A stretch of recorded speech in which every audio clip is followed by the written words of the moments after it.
Hello my dear students, today we are going to discuss gravitation. आज से हम लोग ग्रेविटेशन नया चैप्टर ग्रेविटेशन स्टार्ट कर रहे हैं, जिसमें एट द एंड ये चैलेंजिंग प्रॉब्लम हम लोग सॉल्व करने वाले हैं। बहुत ही अच्छा क्वेश्चन है। अगर आपने ग्रेविटेशन को पहले से पढ़ रखा है या आप जानते हैं ग्रेविटेशन के बारे में, तो जब आप इस क्वेश्चन को रीड करेंगे आपको लगेगा कि ये बहुत ही टफ क्वेश्चन है। कैसे समझते हैं?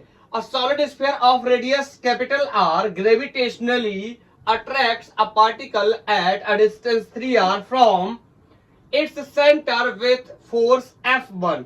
मैंने कंडीशन भी बना रखी। इस कंडीशन में F1 फोर्स लगता है। स्फीयर है कोई, इसका रेडियस r है, मास कोई m मान लेंगे, और यहां से 2r डिस्टेंस पे एक पॉइंट मास रखा हुआ है, तो F1 फोर्स लगता है। आगे क्या हो रहा है? Now spherical cavity of radius r/2 is made in the sphere. ये मैंने बना दिया, यहां पर कैविटी बनाया गया है। And the force becomes F2। उसके बाद फोर्स F2 हो जाता है।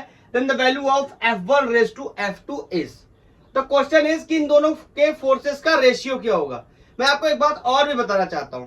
जिन लोगों ने ग्रेविटेशन को पढ़ा है सीरियसली, वो समझेंगे कि इसमें कॉन्सर्न है। कॉन्सर्न क्या है कि ये सॉलिड स्फीयर है, और सॉलिड स्फीयर कोई पॉइंट ऑब्जेक्ट नहीं होता, कोई पॉइंट मास नहीं है ये, क्योंकि इससे डिस्टेंस सिर्फ कितनी है? 2r दूरी पे है। तो क्या मैं इस फॉर्मूले का यूज करके F equal to G m1 m2 upon r square, इसका यूज करके क्या मैं इसे सॉल्व कर पाऊंगा या नहीं कर पाऊंगा? नहीं कर पाऊंगा तो क्या करूंगा, और कर पाऊंगा तो कैसे करूंगा? इसके लिए हेडिंग लगा लीजिए ग्रेविटेशन। आज हम ग्रेविटेशन के कॉन्सेप्ट्स की बात करने वाले हैं, और लास्ट में इस क्वेश्चन का आंसर आप खुद से करेंगे। I promise to you.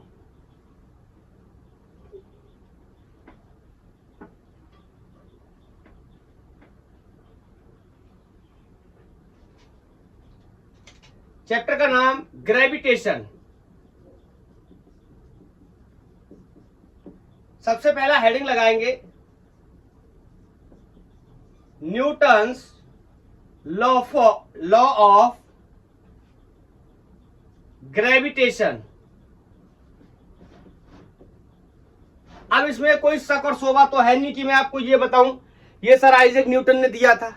जितना ही बताऊं आइजैक न्यूटन के बारे में उतना ही कम है। मात्र 23 साल की उम्र में 23 year old Isaac Newton propose this law. In fact this theory, whole theory. बोलो, चलो समझते हैं उन्होंने क्या कहा, उनकी बात को समझने का प्रयास करते हैं। उन्होंने कहा था कि इंटायर यूनिवर्स में जो भी पार्टिकल है, जो मास रखते हैं, जिनके पास मास है, वो एक दूसरे को अट्रैक्ट करते हैं विथ आ फोर्स। क्लास 9 से आप पढ़ते चले आ रहे होंगे, इसकी value Gmm over r square. क्या डिफरेंट होगा? क्लास 11th में भी आपने पढ़ा होगा। आज मैं आपको क्या डिफरेंट बताने वाला हूं नीट और जेई के पॉइंट ऑफ व्यू से, उसको भी समझने की कोशिश करेंगे। पहले तो अपन वही बेसिक जहां से शुरू होता है वहीं से शुरू करते हैं। तो मैं बोल सकता हूं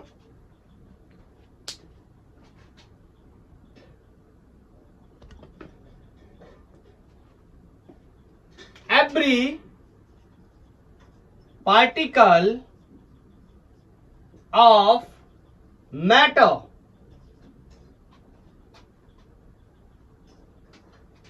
इन द यूनिवर्स क्या करता है? अट्रैक्ट करता है, attracts other particle with a force. एक फोर्स के साथ अट्रैक्ट करता है। इसके बारे में हम ये भी लिख सकते हैं दैट इज डायरेक्टली proportional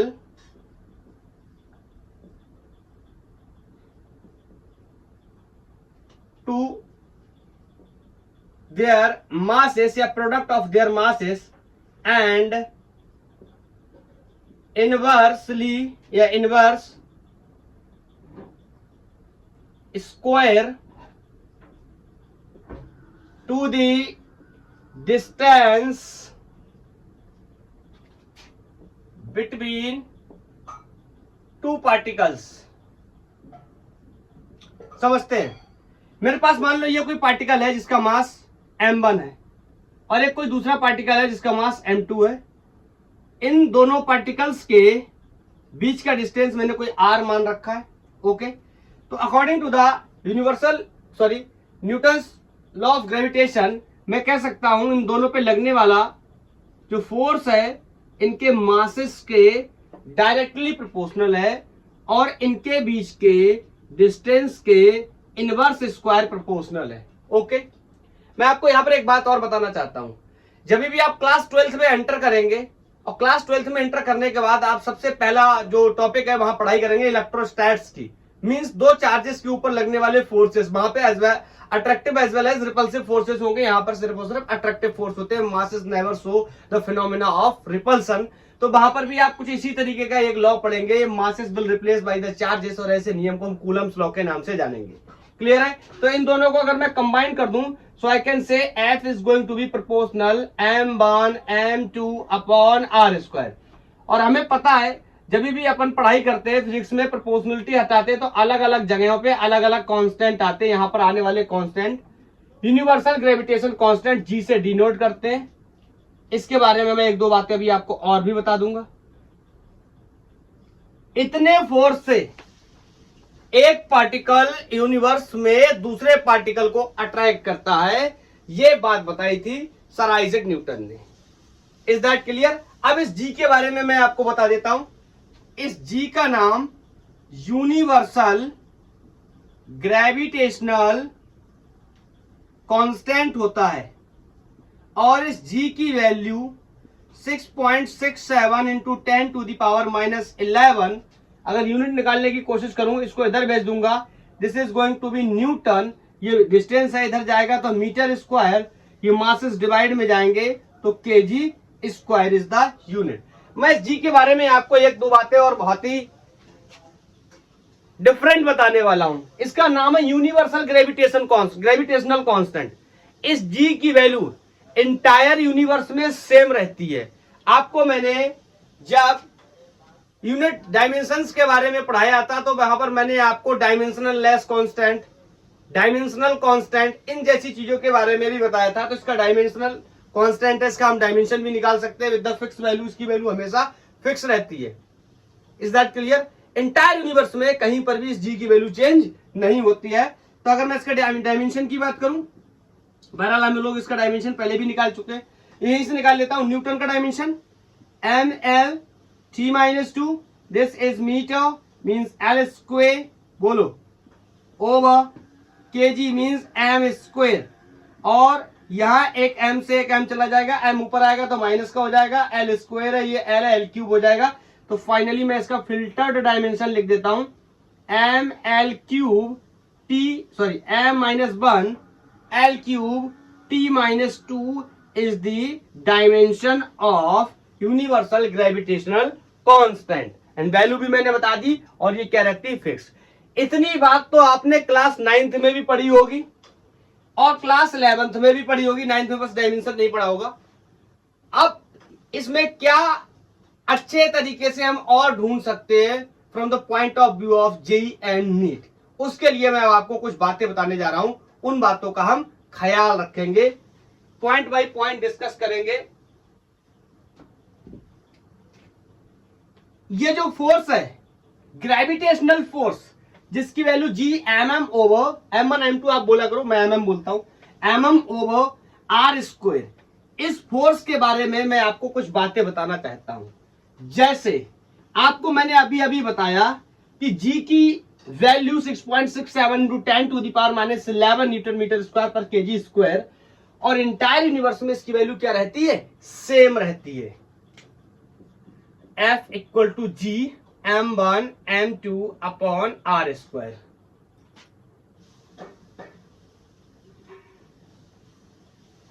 कुछ इंपॉर्टेंट पॉइंट्स हैं, important points regarding to this force. Okay, पहला पॉइंट, सबसे पहला पॉइंट मैं ये बोल सकता हूं, this force is independent of medium. इसका मतलब समझ गए, दो पार्टिकल के बीच में या दो मासेस के बीच में जो फोर्स हवा में है वही फोर्स पानी में होगा, वही फोर्स कैरोसिन ऑयल में होगा। इनफैक्ट मीडियम ही गायब हो जाए तो भी उतना ही फोर्स होगा। मतलब ये फोर्स मीडियम पे डिपेंडेंसी नहीं रखता। क्यों? जी की वजह से। Is that clear? क्योंकि जी की वैल्यू हर जगह क्या है? सेम है। क्या आप मेरी बात को समझ पा रहे हैं? इसकी अगर दो पार्टिकल्स के बीच में मैं यहां पर फोर्स को कैलकुलेट करूं, मून पे ले जाऊं, इवन आउट ऑफ अर्थ ले जाऊं जहां एटमॉस्फेयर नहीं है, वहां पर भी वैल्यू क्या होने वाली? सेम। क्योंकि सिंपली ये मीडियम पे डिपेंड ही नहीं करता। सबसे पहला पॉइंट। दूसरा पॉइंट, वर्क पावर एनर्जी में मैंने आपको दो प्रकार के फोर्सेस के बारे में बताया था। मैंने कहा था फोर्सेस दो प्रकार के होते हैं, कंजर्वेटिव एंड नॉन कंजर्वेटिव। मैंने नॉन कंजर्वेटिव और कंजर्वेटिव फोर्सेस का बहुत लंबा चौड़ा एक्सप्लेनेशन दिया है। अगर आप जानते हैं तो बहुत बेहतर है, अगर आप नहीं जानते, आप समझना चाहते हैं तो आप यूट्यूब पे टाइप कर सकते हैं conservative and non conservative forces by gang war physics, और आपको वहां पर एक लेक्चर मिल जाएगा। आप बिल्कुल वहां पे जाकर देख सकते हैं और आपको पता चलेगा कि कंजर्वेटिव फोर्सेस कौन होते हैं, जो पाथ डिपेंडेंट होते हैं, इंडिपेंडेंट होते हैं, क्या होता है, इन सब चीजों के बारे में आप वहां पर सीख पाएंगे। तो this is a conservative force, very important. इस बात को बताना बहुत ही जरूरी है। कंजर्वेटिव फोर्सेस ऐसे फोर्सेस जिनका वर्क डन पाथ इंडिपेंडेंट होता है, जो किसी प्रकार की एनर्जी का लॉस नहीं करवाते। और बहुत कुछ सीखना है तो बाहर जाकर देख सकते हैं। मैं यहां पर इतना ही बताऊंगा, मेरा काम हो जाएगा। Is that clear?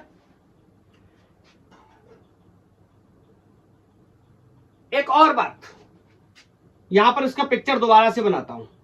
ये M1 मास था, ये M2 मास था। इन दोनों को जोड़ने वाली ये कोई लाइन थी, मैंने ये इमेजिनरी लाइन बनाई थी। ऐसी लाइन कोई होती थोड़ी है, इमेजिनरी लाइन। अब मैं जा रहा हूं, क्योंकि everybody knows force is a vector quantity. तो वेक्टर क्वांटिटी है तो मैग्नीट्यूड तो ये रहा। How will find the direction? Okay, so I am going to discuss the point about the direction. कैसे पता करेंगे इसका डायरेक्शन क्या है? Very simple. The direction of force will be along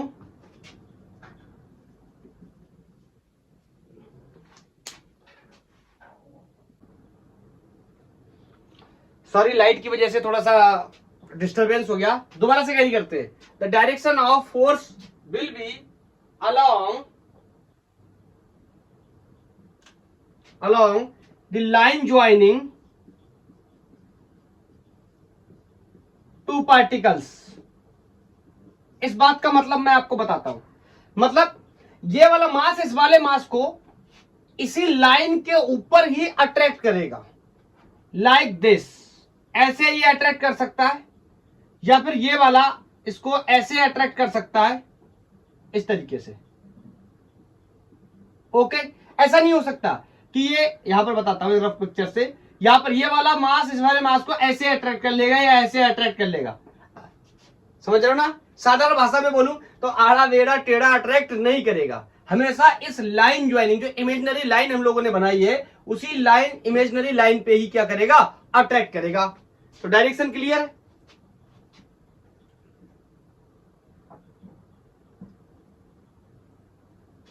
और एक बात मैं आपको और बताना चाहता हूं, this force is a real force.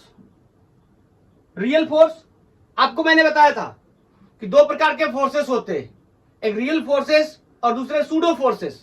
मैंने आपको बताया जो न्यूटन के नियम को फॉलो करते हैं they are called real force, और जो नहीं फॉलो करते they are called pseudo force. तो ये, आप ये मत बोला सर ये तो न्यूटन का ही नियम है। मैं इस नियम की बात नहीं कर रहा, न्यूटन लॉ की बात कर रहा हूं, जो हमने 3 लॉ पढ़े हैं। Is that clear? उनसे रिलेटेड बात कर रहा हूं। So this force is a real force because it follows Newton's third law. कैसे? बताता हूं, समझना। न्यूटन्स थर्ड लॉ बताता था एक्शन रिएक्शन लॉ। दोनों फोर्सेस का मैग्नीट्यूड इक्वल होना चाहिए, डायरेक्शन अपोजिट होनी चाहिए, दो अलग अलग सरफेसेस पे एक्ट करने चाहिए, और दो कभी भी दोनों फोर्सेज एक दूसरे को कभी भी कैंसिल नहीं करेंगे. This was the exact third law. Is that clear? Action reaction आपने बचपन में पढ़ा होगा, वो बचपन का फोर्स था, लेकिन उसका रियल मीनिंग क्या है? मैं आपसे बोलूं इस वाले मास ने इसको कितने फोर्स से अट्रैक्ट किया, तो आप बोलोगे कि इस डायरेक्शन में अट्रैक्ट करेगा ये, तो मैं लिख सकता हूं F1 किस पे? फोर्स ऑन 1 नहीं, फोर्स ऑन 2. इसको अट्रैक्ट किया किसने? लगाया 1 ने. और ये वाला ऐसे अट्रैक्ट करेगा, बोलो फोर्स किस पे लगेगा? 1 पे. अट्रैक्ट कौन कर रहा है? 2. Is that clear? डायरेक्शन की बात कर रहा हूं. इस वाले ने इसको इस साइड अट्रैक्ट किया, तो force on 2 due to 1. This force on 1 due to 2. किधर? Right side. इसने किधर? Left side. मैग्नीट्यूड आप चेक करने जाएंगे तो Gm1 m2 upon are square इसका भी है, और मैग्नीट्यूड G, चलो डायरेक्शन भी लिख ही देता हूं साथ में, ज्यादा नहीं लिखना पड़ेगा फिर. अगर मैं यहां वेक्टर लगा दूं तो इसके साथ साथ force on 1 due to 2, direction इसका क्या है? Right side. इसको राइट साइड अट्रैक्ट किया एग्जांपल के लिए, और फोर्स ऑन 2 ड्यू टू 1. बोलो मैग्नीट्यूड कितना होगा? इतना ही होगा. अभी अभी निकाल सकते हैं, पहले भी निकाला है. डायरेक्शन क्या है? Left side. Is that clear? बोलो एक की डायरेक्शन लेफ्ट है, एक की डायरेक्शन राइट है, दोनों की डायरेक्शन कैसी है? अपोजिट. दोनों के फोर्सेस का मैग्नीट्यूड क्या है? सेम. और दो अलग अलग सरफेसेस पे एक्ट कर रहा है. ये वाला इस पे फोर्स लगा रहा है और ये वाला इस पे फोर्स लगा रहा है, और ये फोर्सेस कभी एक दूसरे को कैंसिल नहीं कर सकते. This is exactly Newton's third law. So I can say force on 1 due to 2 will be equal to the force on 2 to 1. बोलो मैग्नीट्यूड वाइज इनके मैग्नीट्यूड क्या है? सेम. और यहां पर माइनस का साइन लगा दूं तो डायरेक्शन पता चल जाएंगी क्या है? अपोजिट. और ये क्या है? बोलो ये क्या है? थर्ड लॉ है न्यूटन का. दैट्स व्हाई ये जो फोर्सेस है कैसे फोर्स है? रियल फोर्स है. बोलो ये जितने भी पॉइंट्स मैं आपको बता रहा हूं, ये पॉइंट्स बहुत इंपॉर्टेंट है नीट और जेई के पॉइंट ऑफ व्यू से. अब जो नेक्स्ट पॉइंट आने वाला है वो स्पेशली नीट एंड जेई के लिए ही है. हाँ, आपने क्लास 11th या स्कूल में इसके बारे में पढ़ा होगा, बट मेरे को कंफर्म पता है कि आपको सिर्फ उसके बारे में हाफ नॉलेज है. हाफ भी नहीं कह सकता मैं, बहुत ही कम नॉलेज है. तीसरा, या आपने लिमिटेशन के तौर पे पढ़ा होगा, मैं बताता हूं.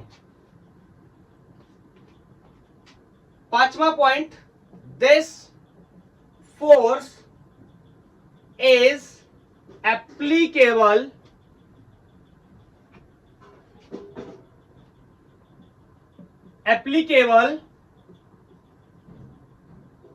Only for point mass. बोलो ओनली फॉर पॉइंट मासेस.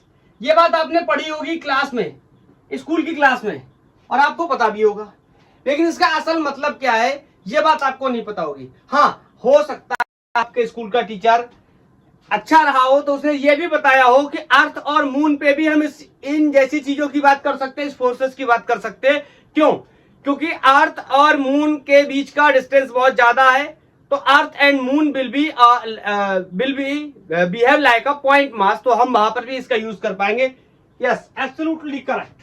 लेकिन इसके आगे की भी तो बात करनी है हमें. बोलो अगर पॉइंट मासेस नहीं हुए तो क्या कभी हम ग्रेविटेशनल फोर्स कैलकुलेट नहीं कर पाएंगे? बोलो ये भी तो एक मुद्दा होना चाहिए कि पॉइंट मासेस है तो ठीक है, this force is applicable only for point masses. जैसे एग्जांपल के लिए अभी हमने डिस्कस किया था, ये मास m1 है, ये मास m2 है, इन दोनों के बीच की डिस्टेंस r है. यहां पर मैंने लगाया Gm1 m2 upon r square, और मैं फोर्स को कैलकुलेट करके लेके चला गया. लेकिन क्या होगा अगर object are not point masses, extended mass है, कॉन्टिन्यूअस मास है, तो क्या होगा? इसके बारे में भी बात करेंगे. तो पहले मैं 6th पॉइंट के तौर पे आपको बताता हूं. F is equal to Gm1 m2 upon r square is not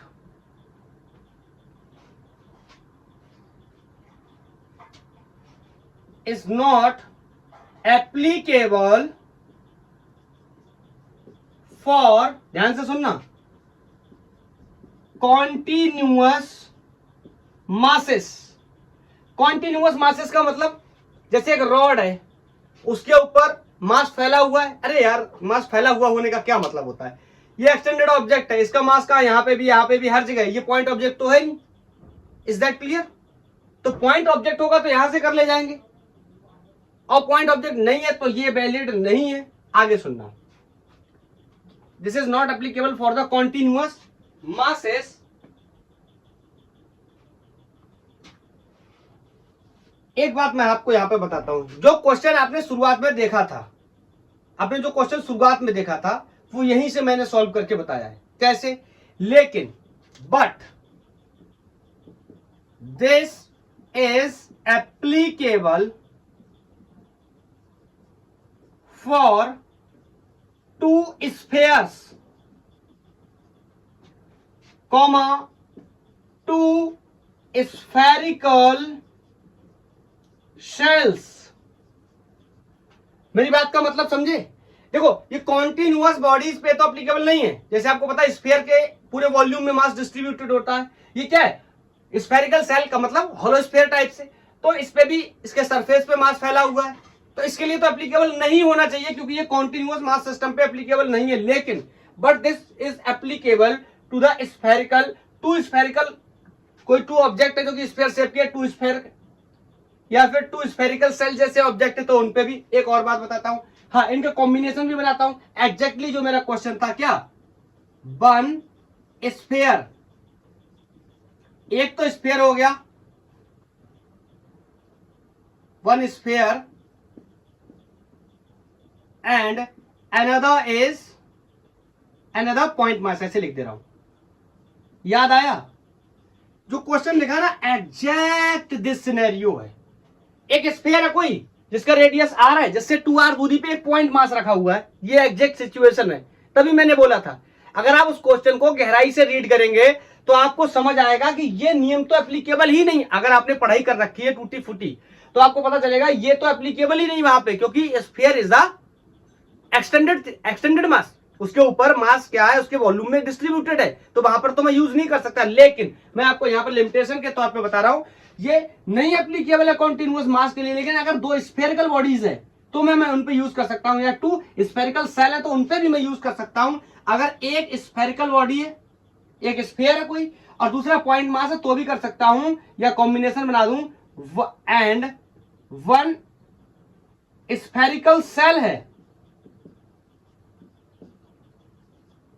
और दूसरा पॉइंट मास है,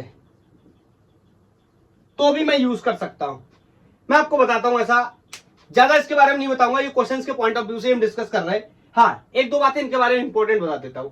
ये पॉइंट मास के लिए वैलिड है। हाँ, मैंने आपको बताया कि पॉइंट मास की डेफिनेशन क्या होती है, या पॉइंट ऑब्जेक्ट की डेफिनेशन क्या होती है। ये मैंने आपको क्लासिकल मैकेनिक्स के अंदर बताया कि जब कोई ऑब्जेक्ट का शेप और साइज इतना कम है, जो डिस्टेंस मैंने कवर करी है, उस ऑब्जेक्ट ने कवर करी है, उसको हम पॉइंट ऑब्जेक्ट की तरह ट्रीट कर सकते हैं। जैसे ट्रेन को भी मैं एक पॉइंट ऑब्जेक्ट की तरह ट्रीट कर सकता हूं, अगर उसकी डिस्टेंस क्या है, अगर उसके द्वारा ट्रैवल की गई डिस्टेंस बहुत ज्यादा, लेट्स से कश्मीर से कन्याकुमारी तक अगर जाती है, तो distance travelled by the train is greater than the size of the train, तो मैं उस केस में उसको पॉइंट ऑब्जेक्ट ट्रीट कर सकता हूं। Is that clear? ऐसे अर्थ और मून के केस में मैंने आपको बताया, उसको भी मैं पॉइंट ऑब्जेक्ट ट्रीट कर सकता हूं, क्योंकि उनके बीच की जो डिस्टेंस है वो बहुत ज्यादा है। अगर ऐसा नहीं हुआ और ऑब्जेक्ट, जैसे कोई दो ऑब्जेक्ट पास पास में रखे हैं और उनका डिस्टेंस ज्यादा है नहीं और उन पे मास फैला हुआ है, तो मैं वहां पर यूज नहीं कर सकता। लेकिन इस परिस्थिति में मैं यूज कर सकता हूं। इसके लिए तो मैंने क्वेश्चन ही लास्ट में बनाया होगा, जो आपने पहले देखा, उसको सॉल्व करेंगे। इसके बारे में मैं थोड़ा सा आपको बताता हूं। इसके बारे में एक जो थ्योरी चलती है, जिसके बारे में एवरीबॉडी नोज, कि सर आइजैक न्यूटन के सर पे एक एप्पल गिरा था। आपने सुनी होगी ये बात कि आइजैक न्यूटन के सर पे एक एप्पल गिरा था, उसके बाद उन्होंने थ्योरी ऑफ ग्रेविटेशन को लिखा।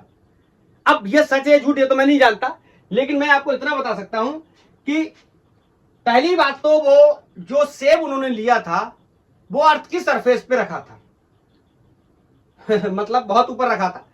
दूसरी बात, सरफेस का मतलब ये समझ लेना, यहां पे मैंने गलत बोल दिया शायद, ऊपर रखा था मतलब I think radius of earth के बराबर था, पहली बात। दूसरी बात, उन्होंने अर्थ को एक पॉइंट मास की तरह ट्रीट किया, जबकि ऐसा मैं नहीं कर सकता। वजह सुनना क्यों? क्योंकि अर्थ के अंदर जो मास डेंसिटी है वो यूनिफॉर्म नहीं है। मास डेंसिटी यूनिफॉर्म नहीं होने का मतलब यह है कि अर्थ के पर यूनिट वॉल्यूम में हर जगह मास की वैल्यू सेम नहीं है। कहीं पर मास डेंसिटी ज्यादा है, कहीं पर मास डेंसिटी कम है। इसके बावजूद भी उन्होंने अर्थ को एक होमोजीनस स्फेरिकल ऑब्जेक्ट की तरह ट्रीट किया था, जिसकी डेंसिटी हर जगह क्या है, सेम है। समझ गए? दूसरी बात, उन्होंने जो एप्पल लिया था या जो एप्पल गिरा था, आपने जिसके बारे में सुना, उस पर 0.8 न्यूटन का फोर्स लगता है, ऐसा कैलकुलेशन में देखने को मिलता है। और ऐसा करने पे जो डिस्टेंस होती है वो बहुत ही ज्यादा लेनी पड़ती। तो अब ये कहानी सुनी हुई तो मुझे सही लगती नहीं है कि किसी पेड़ से उनके सर पे एप्पल गिर गया और उन्होंने इसको थ्योरी को लिख दिया। ओके, चलो जानने देते हैं। तो उन्होंने जो एप्पल और वो वाली थ्योरी है, उससे जो फोर्स निकलता है वो 0.8 न्यूटन का आता है। आप चाहो तो कैलकुलेट भी कर सकते हो सारी वैल्यूज को डालने के बाद, चैप्टर को खत्म करने के बाद। Is that clear? चलो, तो ये बात आपको क्लियर हो गई।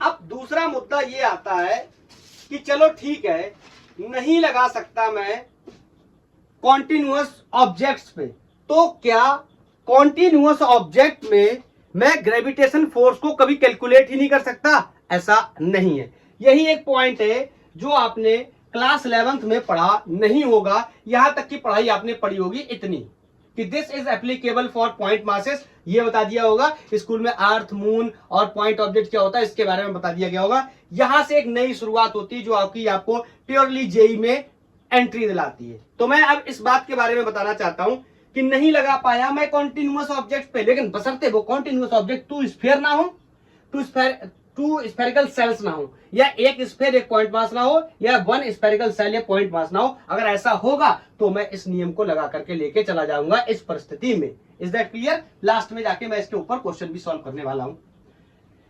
अब सवाल पैदा होता है कि मान लो ऐसा ऑब्जेक्ट मैंने ले लिया जो स्फीयर भी नहीं है, स्फेरिकल सेल भी नहीं है, और उनके बीच का जो रिलेटिव जो डिस्टेंस है दो ऑब्जेक्ट के बीच का वो बहुत ज्यादा नहीं है। मतलब प्योरली कंडीशन किसकी है? एक कॉन्टिन्यूअस ऑब्जेक्ट की है। तो मैं कैसे सॉल्व करूंगा या कैसे कैलकुलेट करूंगा ग्रेविटेशनल फोर्स की वैल्यू? चलो इसको देखते हैं और समझने की कोशिश करते हैं।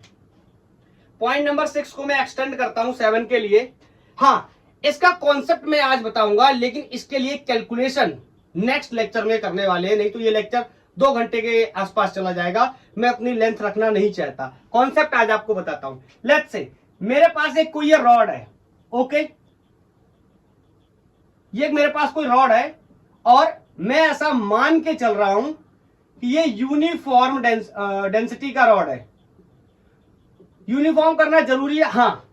अगर यूनिफॉर्म नहीं होगा तो जो कॉन्सेप्ट मैं अभी बता रहा हूं एग्जैक्टली वो काम नहीं करेगा। डेंसिटी अगर वेरी कर जाएगी तो मेरे को डेंसिटी का फंक्शन बताना पड़ेगा, वेरिएबल। उसको कैसे टैकल करेंगे नेक्स्ट लेक्चर में मैं आपको बताऊंगा। अब समझना, यहां से मान लो कोई दूरी ले लो आप, लेट्स से यहां से कोई दूरी ले ली मैंने, और इस रॉड की लेंथ को भी पहले क्लियर कर लेता हूं, एल है। इस रॉड के मास को भी क्लियर कर लेता हूं। पहले सवाल सुनना क्या है, ये कोई डिस्टेंस ले लेंगे, जो मन हो लिख लो, आर एक्स वाई कुछ भी लिख लो। सवाल है कि एक यूनिफॉर्म डेंसिटी का रॉड है जिसका मास m है, जिसकी लेंथ l है। इससे कोई x दूरी पे, y दूरी पे एक पॉइंट मास रखा है जिसकी वैल्यू m है। कितना फोर्स होगा या कितना ग्रेविटेशनल फोर्स होगा इन दोनों ऑब्जेक्ट्स के बीच में, इन दोनों, एक कॉन्टिन्यूअस ऑब्जेक्ट और दूसरे पॉइंट मास के बीच में। अब आप यहां पर अगर सिंपली इस फॉर्मूले का यूज करने जाएंगे, G M M over R square, and this expression is not valid here. And the answer is very clear because this is not the point object. तो क्या करेंगे?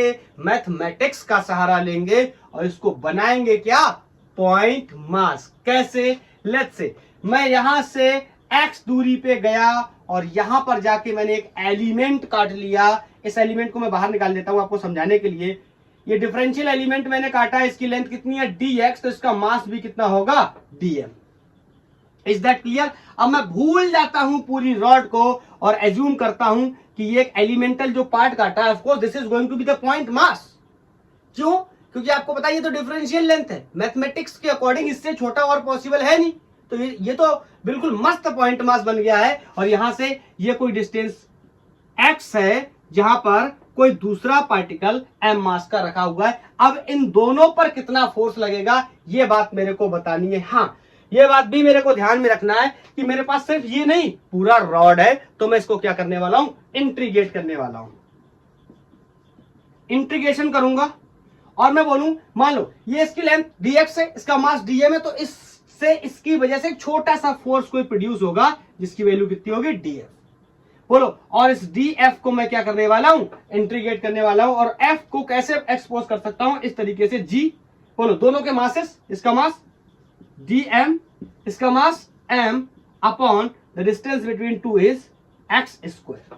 और इसको अपन क्या कर देंगे, इंटीग्रेट। हाँ, यहां पर लिमिट्स की भी रिक्वायरमेंट होने वाली है, उनके बारे में हम बाद में सीखेंगे कि किस तरीके। लिमिट्स के बारे में बाद में सीखने का भी कोई इतना मतलब बनता नहीं है। आप चाहो तो ऐसा कर लो कि ये कोई डिस्टेंस है, ये l डिस्टेंस है, और यहां पर मान लो ये कोई a डिस्टेंस है, तो लिमिट कहां से स्टार्ट हो जाएगी, a से, यहां से, और कहां तक जाएगी, a इतना और l, a प्लस l। मैं जब क्वेश्चन करवाऊंगा तब वहां पर बता दूंगा। इस तरीके से लिमिट्स हो जाएंगी। बोलो, इज दैट क्लियर? हाँ, अगला सवाल ये है कि ये तो इंटीग्रेट होने वाला है नहीं, ये तो इंटीग्रेट होने वाला है नहीं क्योंकि ये तो मास है। तो इसको मैं चाहो तो आप एससी वर्मा सर का कॉन्सेप्ट यूज कर लो, जिस तरीके से वो रिप्लेस करते हैं, या आप डेंसिटी का कॉन्सेप्ट यूज कर लो। मैं बोल दूं अगर इस एल लेंथ के रॉड का मास कितना है, m, तो यूनिट लेंथ का मास कितना हो जाएगा, m अपॉन l। तो इस dx जो मैंने काटा है, इस dx का मास कितना हो जाएगा, m upon l into dm, sorry dx। ये dx ये क्या है, मास, किसका मास, dx लेंथ का, और dx लेंथ के मास को मैंने क्या लिख रखा है, dm। सो यहां से ये तो मिल गई मेरे को किसकी वैल्यू, dm की into dx, m upon l into dx। अब यहां पर रखूंगा इसको, ये देखो x स्क्वायर है, ये dx है, अब ये इंटीग्रेट हो जाएगा। या तो एक तरीका ये हो गया यूनिटरी मेथड का, जो कि एससी वर्मा सर का फेवरेट है, वो इस तरीके से सॉल्व करते हैं। या आप चाहो तो डेंसिटी के टर्म्स में भी रिप्लेस कर सकते हो। कैसे, डेंसिटी, तीन प्रकार की डेंसिटी बेसिकली मैं आपको बार बार बताता चला रहा हूं। एक मास पर यूनिट लेंथ, दूसरी मास पर यूनिट एरिया, और तीसरी मास पर यूनिट वॉल्यूम। इसको अपन रो से डिनोट करते, इसको अपन सिग्मा से डिनोट करते, इसको अपन लैम्डा से डिनोट करते हैं। तो इन डेंसिटीज का भी यूज करके आप सॉल्व कर सकते हो। ओके, नेक्स्ट लेक्चर में इसके बारे में हम डिटेल में बात करेंगे। बशर्ते एक बात को छोड़ करके, एक बात मैं आपको यहां पर और बताना चाहता हूं। क्या हो अगर ये ऑब्जेक्ट, ये तो कॉन्टिन्यूअस ऑब्जेक्ट है, ये पॉइंट ऑब्जेक्ट, अगर दोनों ही ऑब्जेक्ट कॉन्टिन्यूअस हो जाएं तो क्या होगा, नोट इट, 1 2 3, नोट इट। हटा रहा हूं, तरीका तो यही रहने वाला, लेकिन क्या चेंज होगा ये मैं आपको बताता हूं। मैं दोबारा से रिपीट करने जा रहा हूं। इसके ऊपर मैंने 3 से 4 सवाल करके बना करके जो रेडी किए हैं, उसके बारे में हम डिस्कस करेंगे। डीसी पांडे, एससी वर्मा और जेई मेंस के मैंने कुछ क्वेश्चंस ले रखे हैं इस पर्टिकुलर कॉन्सेप्ट के ऊपर, जिसको हम नेक्स्ट लेक्चर में डिस्कस करने वाले हैं। बहुत ही फंटास्टिक क्वेश्चन है। चलो, यहां पर एक रॉड मैंने और ले लिया। मान लो इसकी लेंथ L1 है, इसका मास M1 है, इसकी लेंथ कोई L2 है, इसका मास कोई M2 है, और ये भी यूनिफॉर्म डेंसिटी का रॉड है। इनके बीच में कोई ना कोई सेपरेशन होगा, ठीक है। अब मेरे से सवाल पूछा जा रहा है कि इन दोनों के बीच में कितना ग्रेविटेशनल फोर्स लगेगा, and both are the continuous bodies, continuous mass इन पे डिस्ट्रीब्यूशन है, they are not the point object. तो कैसे सॉल्व करेंगे, इस कंडीशन में मेरे को डबल इंटीग्रेशन करना पड़ेगा। क्या मेरी बात को समझ गए? जैसे सिंगल इंटीग्रेशन किया था वैसे डबल इंटीग्रेशन कर सकते हैं। मतलब क्या करूंगा, ऐसा करूंगा, यहां से एक एलिमेंट काट लूंगा dx लेंथ का, कोई भी डिस्टेंस को बीच में मान करके, और यहां से भी एक एलिमेंट काट लूंगा। इस एलिमेंट और इस एलिमेंट के बीच में फोर्स निकालूंगा, दोनों को क्या कर दूंगा, इंटीग्रेट। जैसे एक को करूंगा वैसे दोनों को भी कर सकता हूं, लेकिन ये काफी रेयर काम है। इस तरीके के सवाल बहुत ना के बराबर आपको मिलने वाले, जो प्रीवियस कॉन्सेप्ट तक मैंने बताया वहां पर आकर के कहानी सिमट जाती है। Is that clear? IIT advance तक में भी। ओके चलो, ये कॉन्सेप्ट मैंने सारे आपको बता दिए। अब सवालों का सिलसिला शुरू करते हैं। पहला सवाल 2 पॉइंट ऑब्जेक्ट के ऊपर लेने वाला हूं, और इस कॉन्सेप्ट को तो नेक्स्ट लेक्चर में कवर करने ही वाले हैं, तो दोबारा से फिर से बताऊंगा नेक्स्ट लेक्चर में ये पूरी स्टोरी। चलो, पहला क्वेश्चन मैं SC वर्मा सर की बुक से लेता हूं, और क्वेश्चन है कि कोई 2 पॉइंट मासेस हैं, 2 particles of masses 1 kg and 2 kg are placed at 50 centimetre, 50 centimetre की दूरी पे दोनों ही रखे हुए हैं। और एक बात आपको यहां पर और भी क्लियर कर दे रहे हैं कि एज्यूम कर लो the force, the only force which is acting on 2 particles is mutual gravitation. Clear है? और किसी फोर्स को मैं बीच में इन्वॉल्व नहीं कर रहा हूं, तो मैंने आपको बता दिया जो भी फोर्स काम कर रहे हैं वो कौन है? ग्रेविटेशनल फोर्स है। अब आपको बताना है find acceleration of both masses. दोनों मासेस का मेरे को क्या बताना है? एक्सेलरेशन बताना है। हाँ, मैंने जानबूझ के फोर्स बताने वाला क्वेश्चन नहीं लिया, ज्यादा आसान हो जाता है, इस वजह से मैंने उसको क्या किया है? एक्सेलरेशन में कन्वर्ट कर लिया है। तो आपको बताओ, आपको इतनी बात तो पता ही है ना, एक्सेलरेशन तो तब बता पाऊंगा जब फोर्स पता होगा। तो let me calculate the force first, then we can discuss what will be the value of the acceleration for the individual masses. So let's start. बोलो, लेकिन मैं चाहता हूं आप पॉज करो और ट्राई करो, फिर आओ। पहले फोर्स निकालो, कैसे? ग्रेविटेशनल फोर्स होगा, अभी अभी निकालना सीखा था। 1 2 3 करो, कर लिया। 1 2 3 कर लिया। ओके, आओ चेक करते हैं। ये कोई पार्टिकल है 1 kg का, ओके, ये कोई पार्टिकल है 2 kg का। इनके बीच का जो सेपरेशन है, let's say r is 50 centimetre. मेरे को एक्सेलरेशन बताना है, तो सबसे पहले फोर्स कैलकुलेट कर लेता हूं। तो force will B Gmm over r square is the basic expression, या m1 m2 upon r square. So force is going to be 6.67 into 10 to the power minus 11 is the value of acceleration, sorry, is the value of capital G, and the mass is 1 and the mass is 2. मैं सबको SI में रख रहा हूं, तो answer भी SI में आएगा। किसमें? न्यूटन्स में। r square means 50, बोलो किसमें? सेंटीमीटर्स में। तो इसको 10 की पावर माइनस 2 से मल्टीप्लाई कर दिया, मीटर में हो गया, और इसको मैंने क्या कर दिया? स्क्वायर। तो यहां से फोर्स की वैल्यू, अब ये मैथमेटिक्स है, इसको कैलकुलेट करने के बाद यहां से मेरे को पता चलेगा कि फोर्स की value 5.3 into 10 to the power minus 10 Newton आने वाला है। Let me check, is it visible और नॉट?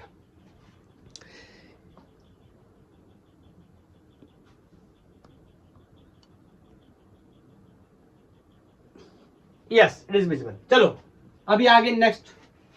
फोर्स तो पता चल गया, एक्सेलरेशन बताना है, बहुत ही आसान है। I can say F equal to ma होता है। बोलो, general expression for the force from the second law of Newton second law, F equal to ma। और दो अलग अलग ऑब्जेक्ट है, तो मैं दोनों के लिए लिख लेता हूं F इक्वल टू ma। मैं आपसे एक सवाल पूछना चाहता हूं, A1 और A2 तो मैंने लिख लिया, M2 और M1 भी मैंने लिख लिया, दोनों के मासेस क्या अलग अलग। क्या मैं F1 और F2 भी लिखूं? ऐसा मैं नहीं लिख सकता। अभी अभी मैं डिस्कस करके आया हूं, ये वाला मास इस पर जितना फोर्स लगाएगा उतना ही फोर्स ये वाला मास भी इस ऑब्जेक्ट पे लगाने वाला है। और concept was force on 1 due to 2 is going to be force on 2 due to 1। Magnitude wise क्या होने वाले? सेम। तो मैं इसको क्या कर लेता हूं? F ही कर लेता हूं। तो यहां से A1 is going to be F over M1, और यहां पर A2 is going to be F over M2। And force अपन ने अभी अभी निकाला है 5.3 into 10 to the power minus 10 Newton over the mass is 1 kg। M1 is 1 kg, so the acceleration is 5.3 into 10 to the power minus 10। Acceleration है SI unit metre पर second square. इतना हो गया एक्सेलरेशन किसका, इस मास m1 का, due to this mutual gravitational force. a2 की अगर मैं बात करूं, a2 is going to be value of the force is 5.3 into 10 to the power -10 over mass is 2। बोलो, या वैसे भी समझे तो ये वाला जो एक्सेलरेशन आया है, ये वाला एक्सेलरेशन उसका क्या होगा, आधा, क्योंकि मास क्या है, दुगना। इतना हम समझ सकते। So a2 is equal to 2.65 into 10 to the power -10 metre पर second square will be the acceleration for the second mass, या पार्टिकल जिसका मास कितना है, 2 kg है। Is that clear? मजा आया? चलो, ये एससीबी का एक प्रॉब्लम हमने सॉल्व किया। एक मैं आपको और कॉन्सेप्ट बताना चाहता हूं, क्योंकि बहुत ही फेमिलियर कॉन्सेप्ट है, सुपरपोजिशन का। वैसे तो सुपरपोजिशन हम वेक्टर में पढ़ते हैं, सुपरपोजिशन का मतलब कुछ अलग नहीं होता, मैं आपको बहुत बार इस बात के बारे में बता चुका हूं। सुपरपोजिशन का सिंपली मतलब होता है, जिस भी क्वांटिटी के हम सुपरपोजिशन की बात कर रहे हैं, फर्स्ट ऑफ ऑल वो क्वांटिटी वेक्टर होनी चाहिए, और क्या करना है, सिंपली वेक्टर सम करना है, इंपैक्ट देख करके किसके ऊपर इंपैक्ट के बारे में हम बात कर रहे हैं। Is that clear? तो मैं सुपरपोजिशन के कॉन्सेप्ट की बात करूंगा। उसके बाद बहुत ही बेहतरीन क्वेश्चंस डीसी पांडे से मैंने ले रखे, उनको अपन क्या करेंगे, सॉल्व करेंगे। चलो, तो हेडिंग लगा लो, superposition of forces. Forces का सुपर पोजिशन करना है, तो सिंपली क्या है जी, वेक्टर सम है, vector sum of all forces eight नहीं लिखना चाहिए, ऑन अ पॉइंट मास, किसी एक पॉइंट मास पर लगने वाले सारे फोर्सेस का मेरे को क्या करना है, वेक्टर सम करना है। Is that clear? समझते? मैं आपको डायग्राम के माध्यम से बताता हूं। लेट्स से ये कोई मास m1 है, ये कोई मास m है, ये कोई मास m2 है, मैं 3 ही लेता हूं, बाद में वैरायटी भी क्रिएट कर लेंगे। यहां से यहां तक की कोई डिस्टेंस लेट्स से r1 है, यहां से यहां तक की कोई डिस्टेंस r2 है। मेरे से सवाल कहा जा रहा है कि m2 मास पे कितने, सॉरी m मास पर कितना टोटल फोर्स लग रहा होगा, ये बताओ, और यही कहलाता है सुपरपोजिशन। तो समझना, आपको पता है ये वाला मास इसको ऐसे अट्रैक्ट करेगा। अब मैं यहां पर आपको एक बहुत ही बेसिक बात बताता हूं, बाल की खाल निकालने वाली। कैसे? सवाल ये भी तो हो सकता है कि यार सर ये वाला मास इसको अट्रैक्ट नहीं करेगा, ऑफ कोर्स करेगा, लेकिन मैं इसकी बात यहां पर नहीं करूंगा। क्यों? इस बात के बारे में मैं आपको बता रहा हूं। सुपरपोजिशन के कॉन्सेप्ट का मतलब है किसी पर्टिकुलर पॉइंट पर या किसी पर्टिकुलर मास पर कितने और मासेस फोर्स लगा रहे हैं, उनका क्या करने जा रहा हूं मैं, वेक्टर सम करने जा रहा हूं। This concept is called superposition. और मैंने अभी अभी आपसे बोला कि इस मास m पर ये m1 और m2 कितना फोर्स लगा रहे हैं, इसका मतलब I am going to calculate the impact of the force by these two masses on this mass. Is that clear? That's why मैंने क्या बोला, ये वाला मास इसको क्या करेगा, अट्रैक्ट करेगा। ये नहीं बोला कि ये वाला मास भी इसको क्या करेगा, अट्रैक्ट करेगा। Is that clear? ओके, सो मैंने कह दिया ये वाला मास इसको लेट से इस डायरेक्शन में F2 फोर्स से और इस डायरेक्शन में F1 फोर्स से क्या करेगा, अट्रैक्ट करेगा। और अगर मैं क्या कर दूं, F नेट कर दूं, क्या कर दूं, वेक्टर सम। ध्यान से सुनना, F1 plus F2। Is that clear? कुछ लोग कहेंगे सर F1 स्क्वायर, ये Fn square equal to F1 square F2 square plus 2 times of F1 F2 cos theta होना चाहिए था। हाँ, लेकिन that is the magnitude of the force. I am not talking about the magnitude of the force, I am talking about the vector sum of the forces. हाँ, अब उसका magnitude निकालना हो तो मैं आसानी से निकाल सकता हूं वेक्टर के लॉ से। कौन सा? पैरेललोग्राम लॉ से, जिससे मैं क्या निकालता था, मैग्नीट्यूड निकालता था, R square equal to A square plus B square 2 times of A B cos theta, where cos theta is the angle between A vector and B vector. चलो, अब इसको और आगे कर देता हूं। ये तो मान लो दो ही फोर्स है। अगर मानो मैं बोल दूं if there are n masses, बोलो तो क्या हो जाएगा, there will B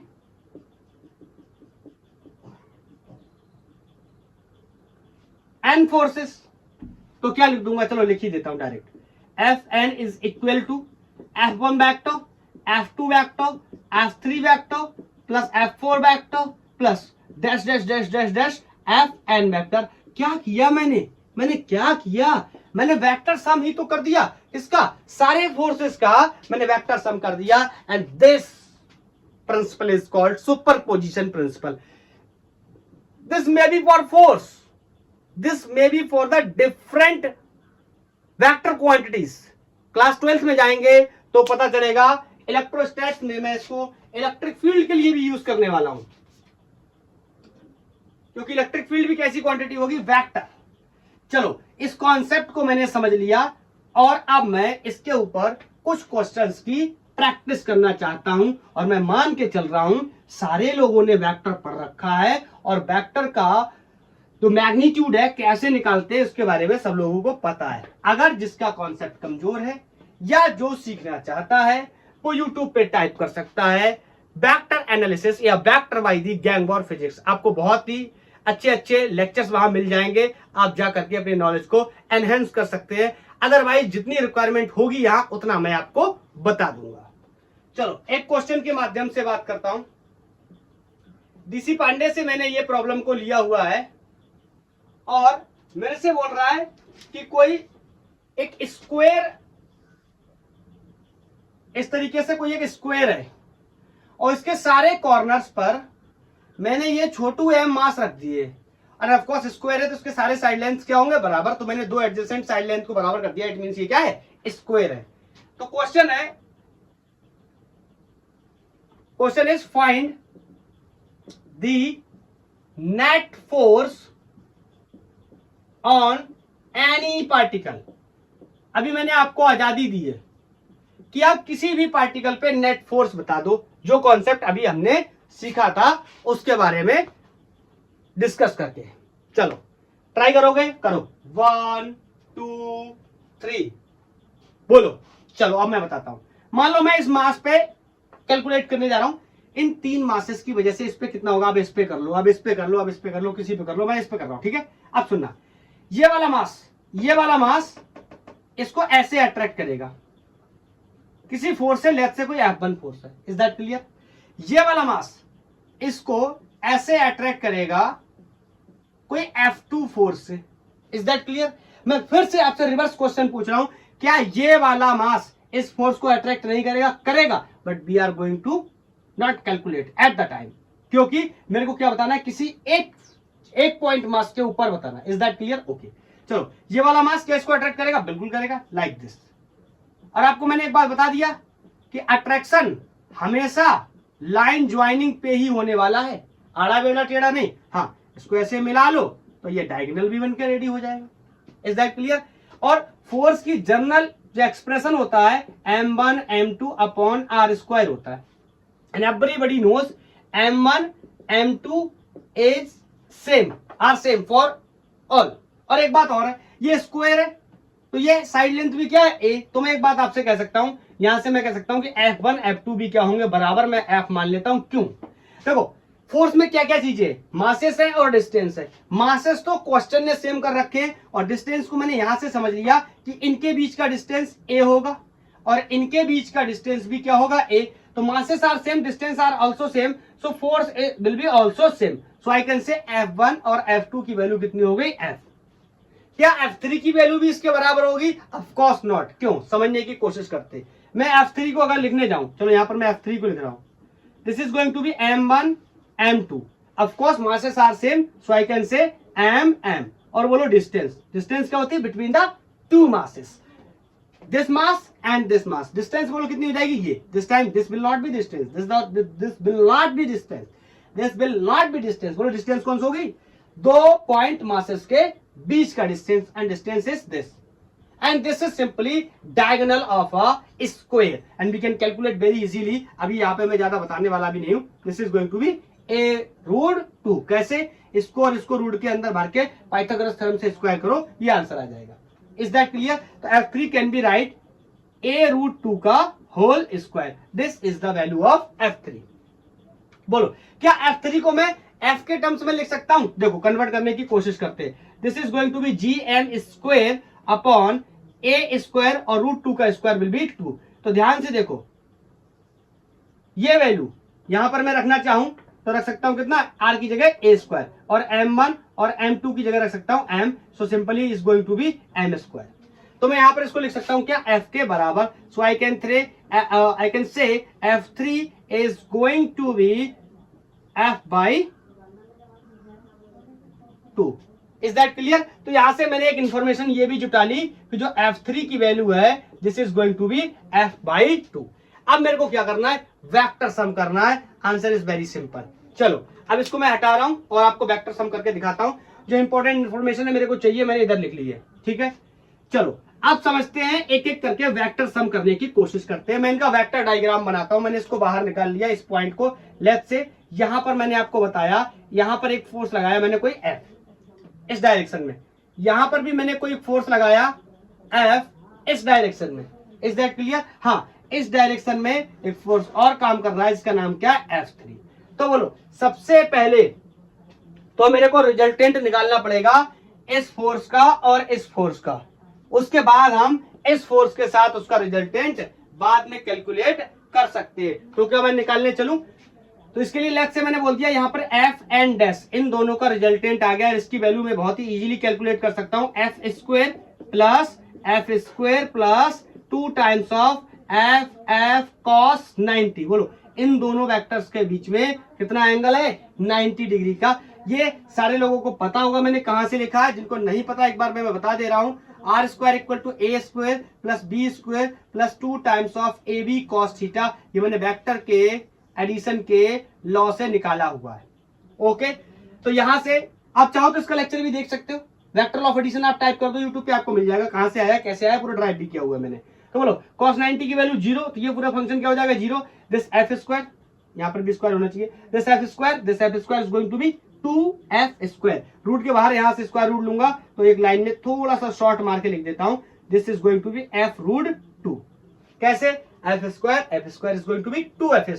square root हटाऊंगा तो 2 तो फंस जाएगा अंदर, f निकल आएगा बाहर। f की वैल्यू कितनी है ये मेरे को पहले से पता है, gmm अपॉन a² या gm² अपॉन a²। अभी मैंने निकाल के यहां पर लिखी थी, मिटा दी। बोलो इज दैट क्लियर? अब मेरे को एक बात पता चल गई, ये जो f एंड डैश मैंने निकाला है इसकी वैल्यू कितनी आई है, f√2। अब ये दोनों फोर्सेस फिर से है, एक फोर्स ये है एक फोर्स ये है। ध्यान से सुनना, मैं इस पिक्चर को हटा दे रहा हूं, अब इसका मेरे पास कोई काम नहीं है, ध्यान से समझना। अब ये वाले दोनों फोर्सेस तो हट गए और इनका इंपैक्ट या इनका नेट फोर्स कौन आ गया, f एंड डैश, जिसको मैंने मान के रखा है। इसके साथ साथ इसी डायरेक्शन में एक फोर्स और है जिसका नाम क्या, F3। अब इन दोनों का रिजल्टेंट मुझे निकालना पड़ेगा, तो चलो मैं आपको इसका इन दोनों का रिजल्टेंट निकाल के दिखाता हूं। लेट्स से मैंने मान लिया इन दोनों का रिजल्टेंट क्या होने वाला है, Fn होने वाला है। उसका square will B f3² plus fn dash square plus 2 times of f3 fn dash and cos theta बोला कितना हो जाएगा, सिंपली 0। अरे भैया दोनों वेक्टर एक ही लाइन के ऊपर है, इट मींस पैरेलल वेक्टर है, तो एंगल कितना है 0 डिग्री। cos 0 की वैल्यू कितनी होती है 1। Everybody knows this thing. तो fn square is going to be, देखो f3² fn डैश स्क्वायर, ये सिंपली a प्लस b का होल स्क्वायर बन गया। तो मैं लिख दे रहा हूं यहां पर f3 प्लस fn डैश का होल स्क्वायर, ये स्क्वायर से ये स्क्वायर मर गया। Is that clear? तो यहां पर नेट फोर्स की वैल्यू f3 को मैंने पहले से निकाल के रखा है f/2 और fn को अभी निकाला था plus f√2। Is that clear? इसकी वैल्यू यहां से रख ली और इसकी वैल्यू मैंने पहले से निकाल के रखी है यहां पर। बोलो अब यहां से मैं कह सकता हूं f को अगर मैं कॉमन ले लूं तो इसको मैं ऐसे लिख सकता हूं √2 प्लस 1/2। इसको मैंने पहले लिख लिया, इसको मैंने बाद में लिख लिया, यहां आ गया f। ये हो गया आंसर। आप चाहो तो f की वैल्यू को एक्सपोज भी कर सकते हो कि f की वैल्यू कितनी थी, जनरली जो हमने कैलकुलेट की थी gm² upon a²। So this is the net force इस वाले मास पे जो हमने एक स्क्वायर के चारों कॉर्नर्स पर रखा हुआ था। बोलो क्या समझ गए आप? मजा आया इस क्वेश्चन को करके? चलो अब मैं एक और भी अच्छा क्वेश्चन लेता हूं, थोड़ा सा उसको कॉम्प्लिकेट करता हूं, देखता हूं आप कितना समझ पाते हो और कैसे सॉल्व करते हो उस क्वेश्चन को। Again the next question is also from the DC Pandey, और क्वेश्चन है, मैं बोल के बता रहा हूं, तब तक आप बना पाओ तो बनाओ। एक कोई हेक्सागन है और हेक्सागन के 6 कॉर्नर्स होते, 6 कॉर्नर्स के ऊपर मासेस रखे हुए हैं और हर एक मास की वैल्यू स्मॉल m मान करके आप रख लो। चलो मैं क्वेश्चन को बनाना शुरू करता हूं। Question is from DC Pandey. Okay, चलो यहां पर मैं आपको एक हेक्सागन बनाकर दिखाता हूं। इस तरीके से मैंने एक हेक्सागन बना लिया। मेरी ड्राइंग के बारे में तो आप लोगों को पता ही होगा, और जो लोग बहुत नए हैं उनको मैं बता दूं कि पहले मैं एक बहुत बड़ा आर्टिस्ट था और मुझे ड्राइंग बहुत ज्यादा आती थी। फिर मेरे साथ पता नहीं क्या हुआ, मैं पूरी ड्राइंग भूल गया। ठीक है, चलो ये हेक्सागन के सारे कॉर्नर्स के ऊपर m मास के ऑब्जेक्ट्स रखे हुए, 6 ऑब्जेक्ट्स रखे हुए, ठीक है, 6 पॉइंट मासेस रखे हुए। और मेरे से जो सबसे पहले मैं इसका एक्सप्लेनेशन लिख देता हूं, आ 7th mass capital M is placed at its center, centre का नाम भी लिख देता हूं O, मैंने मान लिया यहां कोई सेंटर O होगा, अभी बनाता हूं। ठीक है, अब मैंने 7वां मास जो कि इसके सेंटर पे रख दिया, एंड ऑफ कोर्स इसी पे फोर्स पूछेंगे, अलग अलग परिस्थितियां हो सकती हैं। सेंटर ऑफ, जिन लोगों को नहीं पहचान मिल रहा है उनके लिए लिख दे रहा हूं, क्योंकि आपको पता ही है मेरी ड्राइंग के बारे में, ये क्या है, एक हेक्सागन है। ओके, चलो अब मैं आपसे सवाल पूछना चाहता हूं। 3 सवाल पूछूंगा, आपको तीनों के आंसर देने। पहला सवाल, find the net force on capital M, पहला क्वेश्चन, जो कि कहां रखा है, सेंटर पे, ऊपर मेंशन है। दूसरा, अगर मैं क्या करूं, इन कॉर्नर्स के ऊपर से कोई एक मास को हटा दूं तो कितना फोर्स होगा। If one mass is removed from one corner, then calculate force on M. Is that clear? तीसरा सवाल, इसके लिए मैं पॉइंट मार्क कर दे रहा हूं कोई। लेट्स से ये भी पॉइंट A है, ये B है, ये C है, ये D है, ये E है और ये F है। तीसरे क्वेश्चन में मैं बोलने जा रहा हूं, मैंने अभी एक हटाया, अब मैं 2 हटा रहा हूं। If masses are removed from position या point A and C, then calculate force on M. M पे करना है, ये मैंने बार बार लिख दिया। ठीक है, कैसे करेंगे इस सवाल को सॉल्व, आप चाहो तो ट्राई कर सकते हो। आराम से लेक्चर को पॉज करो, ट्राई करो। मैं आपको टाइम दे देता हूं, 1 2 3, पॉज कर लिया, ट्राई कर लिया, हो गया, चलो चेक करते हैं। जिनका हो गया वो आंसर चेक कर लेंगे, जिनका नहीं हुआ वो समझेंगे कैसे हुआ या कहां पर गलती हो रही थी। चलो, इस हेक्सागन का कोई साइड आप अपनी जो भी मर्जी से मान लेते, मैंने दिया नहीं था, A B C D जो भी मानना है मान लो। आप समझते हैं इस बात को। पहले तो मैं इसका, अब मैं सोल्यूशन बनाने जा रहा हूं, तो मैं इसको मिला लेता हूं ऐसे, इसका सेंटर क्लियर कर लेता हूं पहले तो मैं। ये हो गया सेंटर O, यहां पर मैंने रख दिया एक मास कैपिटल M, क्योंकि क्वेश्चन ने मेरे से कहा था। Is that clear? अब पहला पार्ट में सॉल्व करने जा रहा हूं, कौन सा, net force on M। Is that clear? देखो, इसको मैं बार बार मिटाना पड़ेगा मुझे ड्राइंग बनाने के लिए, तो बोलो, ये वाला मास इसको ऐसे अट्रैक्ट करेगा, ये मत समझना ये बड़ा है तो ये अट्रैक्ट करेगा ना, जिसके ऊपर इंपैक्ट पूछा जाए। ठीक है, ये वाला मास इसको ऐसे अट्रैक्ट करेगा, ये वाला मास इसको ऐसे अट्रैक्ट करेगा, ये वाला मास इसको ऐसे अट्रैक्ट करेगा, ये वाला मास इसको ऐसे अट्रैक्ट करेगा, ये वाला मास इसको ऐसे अट्रैक्ट करेगा। Is that clear? और इतनी बात सबको पता होगी, मैं मान के चल रहा हूं कि कॉर्नर से सेंटर तक की डिस्टेंस हेक्सागन में सेम होती, मतलब ये डिस्टेंस ए ए ए ए ए, सबको पता होगी ये बात, ठीक है। तो बताओ मासेस सेम है, यहां पर अगर मैं फोर्स का जनरल एक्सप्रेशन लिखने जाऊं तो जी कैपिटल एम सब में आने वाला है, छोटू एम आने वाला है, अपॉन डिस्टेंस सब में सेम है, it means A square. Is that clear? सारे फोर्सेस की वैल्यू इतनी ही होगी।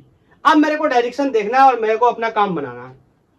बोलो, तो चाहो तो तुम ऐसे भी कह सकते हो कि ये तीन फोर्स मिल करके जो रिजल्टेंट बनाएंगे उतना ही रिजल्टेंट ये तीन फोर्स मिल करके बनाएंगे, और नेट फोर्स कितना हो जाएगा? 0, वेक्टर लॉ ऑफ एडिशन से।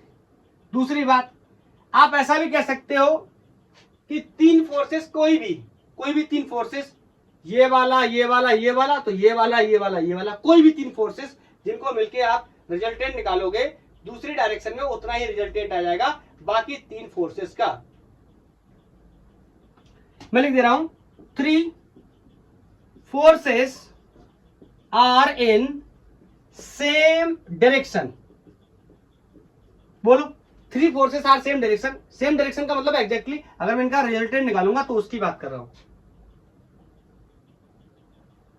और बोल सकता हूं एंड, ऐसा नहीं बोलना चाहिए, 3 फोर्सेस इन सेम डायरेक्शन नहीं बोलना चाहिए, रिजल्टेंट ऑफ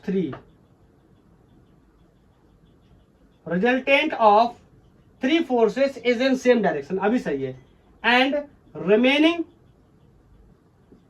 3, अब रिजल्टेंट ही क्या है? सेम डायरेक्शन में, इन सेम डायरेक्शन। तो बोलो नेट क्या हो जाएगा? 0। चाहो तो आप ऐसे समझ लो, ये मिलके एक फोर्स बन गए। कोई भी वैल्यू होगी, वैल्यू से क्या मतलब है? जब बराबर की वैल्यू है निकालने का मतलब भी नहीं 0 आने वाला। ये तीनों मिलके कुछ ऐसे हो जाएंगे, मतलब इसकी वैल्यू कोई मान लो f है तो इसकी भी वैल्यू की लास्ट में f1 f2 मान लो, कुछ भी मान लो, f1 दोनों के अलग अलग नहीं मान सकते, दोनों बराबर आ गए। दोनों फोर्सेस की वैल्यू क्या है? बराबर। दोनों का मैग्नीट्यूड क्या है? बराबर। दोनों की डायरेक्शन क्या है? अपोजिट। तो दोनों एक दूसरे को क्या कर देंगे? Cancel out. चाहे तो ऐसे समझ लो, चाहे तो vector law of addition, a square plus b square plus 2 times of ab cos 180 रखोगे तो भी मर जाएंगे। f1 square plus 2 f1 f2 cos 180 की वैल्यू -1। ठीक है, तो ये कितना हो गया? फिर से 2f1 स्क्वायर, ये भी 2f1 स्क्वायर, तो ये मर के f कितना हो गया? 0। समझ गए? जैसी मर्जी हो वैसे समझ लो, या फिर ऐसे भी समझ सकते हो बेसिक एक्सप्लेनेशन से कि ये सेंटर पे जो मास m रखा है इसको सब खींचेंगे, ये अपनी दिशा में खींचेगा, इसी का उल्टा ये अपनी डायरेक्शन में खींचेगा। देखो, ये ऊपर की तरफ खींचेगा और ये वाला फोर्स, ये वाला मास इसको नीचे की तरफ खींचेगा सेम फोर्स से। तो बोलो इस पे कोई भी इंपैक्ट नहीं होगा इस पर्टिकुलर लाइन के ऊपर। Is that clear? अब ध्यान से समझना, ये वाला मास इस वाले मास को ऐसे खींचेगा ऊपर की तरफ, वैसे ही ये वाला मास इसको ऐसे खींचेगा नीचे की तरफ। दोनों के फोर्सेस की वैल्यू क्या होगी? सेम, क्योंकि डिस्टेंस सेम है, मास सेम है, तो मैग्नीट्यूड सेम है, डायरेक्शन अपोजिट है, तो इनका भी इंपैक्ट क्या हो गया? कैंसिल। या फिर ऐसे भी समझ लो, तीसरा, ये वाला मास इसको अपनी तरफ खींचेगा ऐसे with the force, same force F, और ये भी खींचेगा with the same force F, direction is opposite, magnitude is same, resultant will be 0। अरे बोलो भाई, समझ में आया? क्या मजा आया? चलो, ये तो पहला पार्ट सॉल्व हो गया। मतलब net force on the M at the centre is going to be 0 if all equal masses are placed at the 6 corners of hexagon। चलो, अब कंडीशन नंबर 2 के लिए तैयार हो जाओ।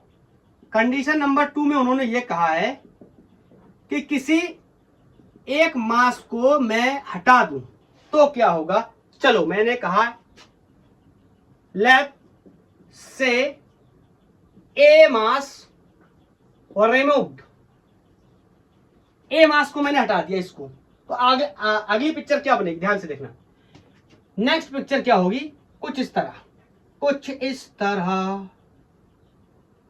इस तरह तेरी पलके मेरी पलकों। बोलो, अब देखो, ये वाला मैंने हटा दिया तो ये मास तो हट गया। अब यहां पर एक बचा, एक मास m, एक मास m, एक मास m, एक मास m, एक मास m, और सेंटर पे बड़ू मास कैपिटल M। अब जल्दी जल्दी समझ लो, ये क्या होगा? ये इसको ऐसे खींचेगा।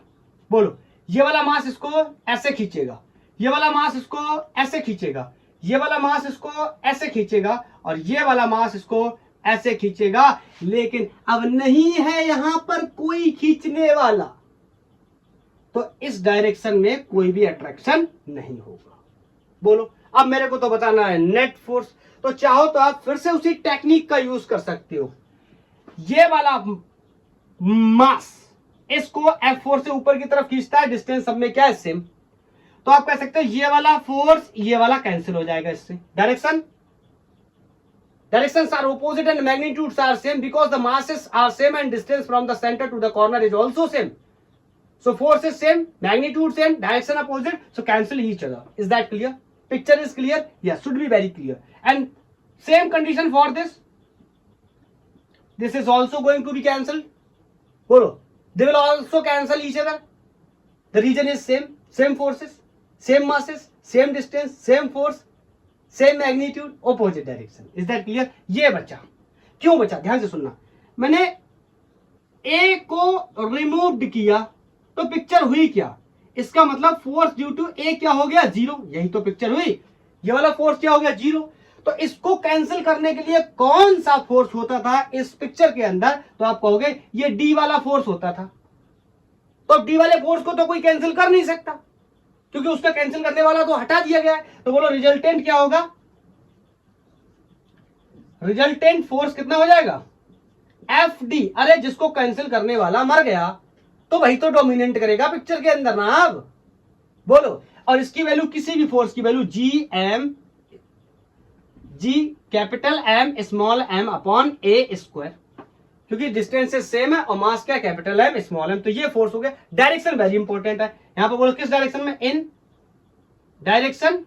कौन सी डायरेक्शन, अगर ओ मान रहे तो इसको ऐसे लिख दो ओडी, ये सिंपली डी भी लिख सकते हो। डायरेक्शन भैया यही तो बचा ना पिक्चर में जिंदा।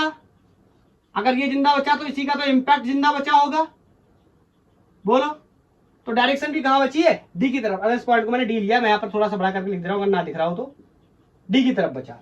Is that clear? This was the story for the second case. चलो थर्ड और लास्ट केस के बारे में डिस्कस कर लेते हैं। अभी उसने कहा है, मैं इसको हटा रहा हूं, दोबारा से बनाऊंगा। उसने कहा कि मैंने ए और सी दोनों को हटा दिया। अभी तो मैं यहां पे ए रख लेता हूं, रखा, सब कुछ ठीक है, मस्त, ओके। यहां मास एम है, ये सेंटर हुआ। ए और सी दोनों को हटाता हूं, फिर देखता हूं क्या हुआ, कैसा सिस्टम मेरे को दिख रहा है। चलो, जब ये ड्राइंग की बात आती ना, बड़ी तकलीफ होने लगती है ये लाइंस ड्रॉ करने में भी। काश मैंने सुनीता मैम की क्लास अटेंड करी होती, काश। चलो, ए और सी नाम कर दे रहा हूं, A B C D E F मैंने हटा दिया। कौन कौन से कॉर्नर से, ए और सी से। चलो मैं इसका जल्दी से कुछ इस तरह बना देता हूं। चलो अब समझना, ये यहां पर मैं एम मास रख देता हूं, ये सेंटर ऑफ कोर्स ओ है, तो ये इसको ऐसे अट्रैक्ट करेगा, कोई डाउट नहीं होना चाहिए। यही तो डिस्कस कर रहे हैं ना। ये वाला इसको ऐसे अट्रैक्ट करेगा, कोई डाउट बिल्कुल भी नहीं होना चाहिए। यहां मास है नहीं तो अट्रैक्शन होगा नहीं, मतलब इस फोर्स को मैं क्या कर दे रहा हूं, इस लाइन को मैं हटा दे रहा हूं। Is that clear? ये वाला कुछ इस तरह, बोलो ये वाला है नहीं, हट गया पिक्चर से, तो मैंने इसको भी हटा दिया, और ये बचा, तो ये कुछ इस तरह। क्या समझ गया आप मेरी बात? अब ध्यान से देखना, चार फोर्सेस बचे, इसमें से एक अपॉर्चुनिटी मुझे और भी दिख रही है। This is going to be this. बोलो, same masses are same, distance is also same, the magnitude of force is also going to be same and direction is going to be opposite. तो ये दोनों एक दूसरे को क्या कर देंगे, कैंसिल कर देंगे। आप चाहो तो वेक्टर ऑफ एडिशन से निकाल लो, और इन दोनों के बीच में एंगल 180 डिग्री होगा, जैसे मैंने अभी बताया वैसे निकालूंगा तो भी जीरो आएगा। Is that clear? शॉर्ट में कर लिया। अब बताओ कौन कौन बचा, सिर्फ ये बचा और ये बचा। इसकी वैल्यू कितनी है, एफ, इसकी वैल्यू कितनी है, एफ। देखो अब कोई मेरे से ये सवाल मत पूछ लेना कि सर ये एफ कैसे, मैं आपको बार बार एक बार बता रहा हूं, जनरली फोर्स की value G M Chhotu M upon a square है, जिसमें ए क्या है, ये डिस्टेंस ए है, तो ये तो सबके लिए सेम है, और छोटू एम जो मास रखे थे वो भी सबके लिए सेम थे, और कैपिटल एम मास मैंने रखा था ये भी सबके लिए सेम है। तो ये फोर्सेस की वैल्यू हर बार में ये सेम आएगी। एफ डायरेक्शन का खेल है, आप समझ गए? बोलो अब समझ गए? अब ये दो फोर्सेस है, एंगल मेरे को दिखाई दे रहा है 120 डिग्री, और इन दोनों का रिजल्टेंट यहां कहीं, लेट्स से Fn। हाँ, सॉल्व करने के बाद मेरे को पता चलेगा कि इसकी वैल्यू कितनी आ रही है, F के बराबर, या नेट फोर्स कितना होगा, GMM अपॉन A स्क्वायर। और डायरेक्शन देखो ये आया, ये फोर्स और ये फोर्स का रिजल्टेंट यहां कहीं आया, तो डायरेक्शन कहां होगा, अलोंग E। ठीक है। अब कोई मेरे से अगर ये सवाल पूछता है कि सर ये आपने ये कैसे लिख दिया, 120 डिग्री का एंगल है, उसके बाद ये कैसे लिख दिया। मैं आपको वेक्टर में भी पढ़ा चुका हूं, when two equal vectors are at the angle of 120 the resultant will be equal to the either, किसी एक के बराबर होगा। चलो कर ही लेते, आपको मैं बता देता हूं कैसे। Fn स्क्वायर, रिजल्टेंट का स्क्वायर विल बी, बोलो, F square plus F square plus 2 times of F cos 120, angle between two vectors, एक वेक्टर ये है, एक वेक्टर ये, इन दोनों के बीच में एंगल कितना, 120 डिग्री, और cos 120 की वैल्यू -½ होती है। ठीक है, तो Fn square is going to be, this is 2F square plus this is 2F square, cos 180 की वैल्यू cos 120 की वैल्यू -½ ये इससे मर गया, यहां मल्टीप्लाई होगा, और चलो यहां सॉल्व कर दे रहा हूं। Fn square is going to be 2F square minus F square, 2F square में से F स्क्वायर गया, कितना बचा, F, तो Fn square is equal to F square, इससे ये मरा, तो रिजल्टेंट फोर्स कितना हो गया, F। यही तो मैंने लिखा है ना, और इस F की वैल्यू भी सबको पता है, G बड़ू M छोटू M upon A square.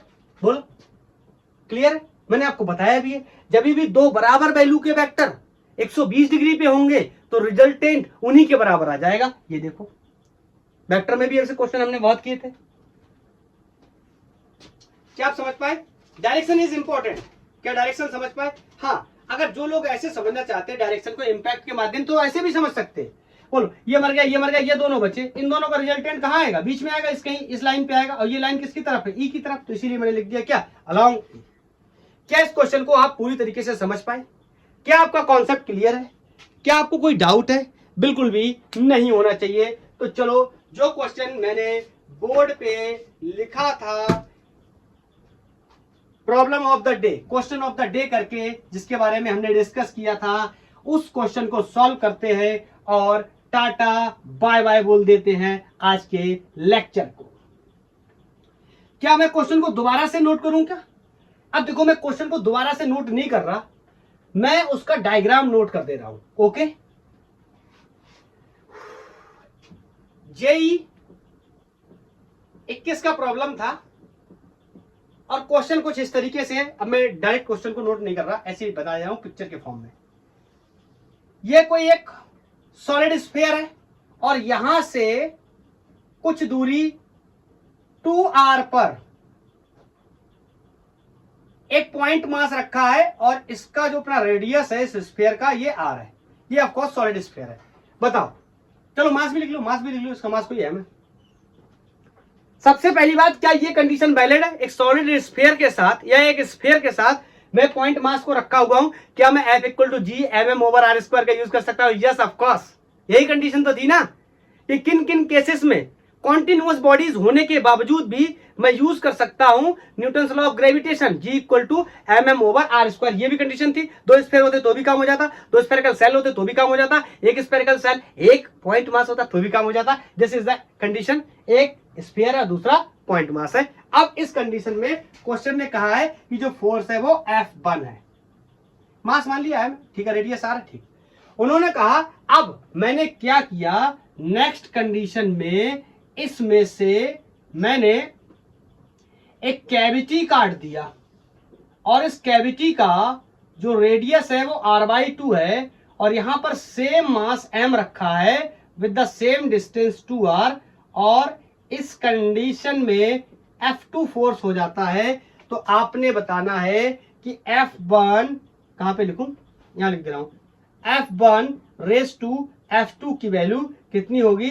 4 options मैंने यहां पर आपको दिए थे, मैं उन 4 ऑप्शंस को दोबारा से लिख देता हूं, आप ट्राई करो, तब तक मैं ऑप्शन लिख रहा हूं।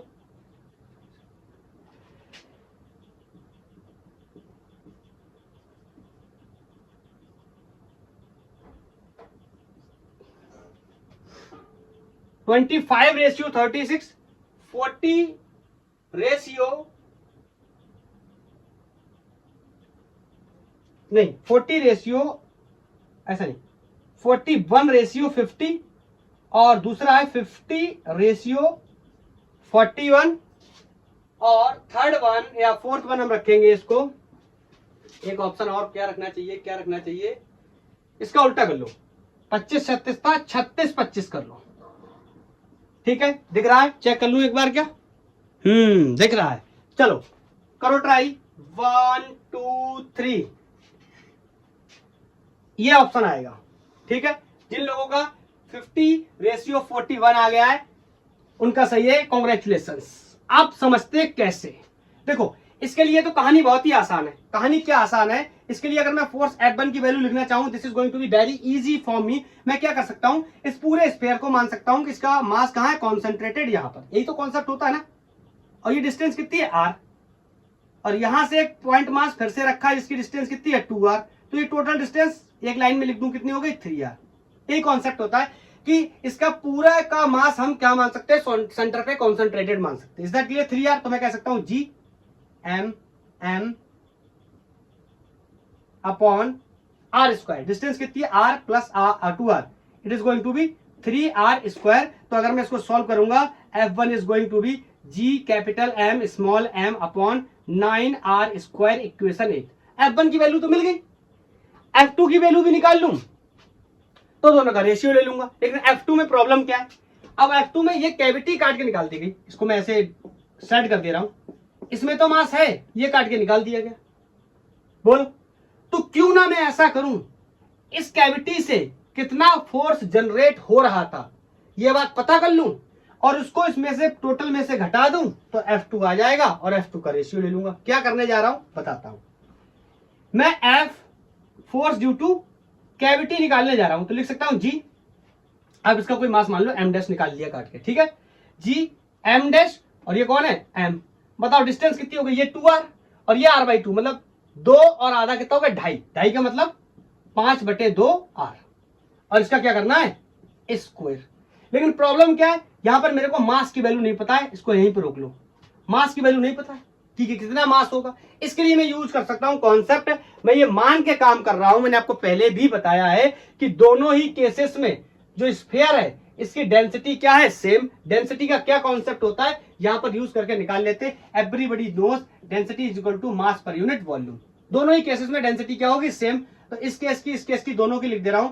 इस केस में मास m और वॉल्यूम कितना हो जाएगा, स्फीयर है 4/3 पाई, रेडियस कितना है, r3, रेडियस r तो उसका क्यूब। बोलो, इस केस में मास कितना है, m डैश मैंने मान लिया।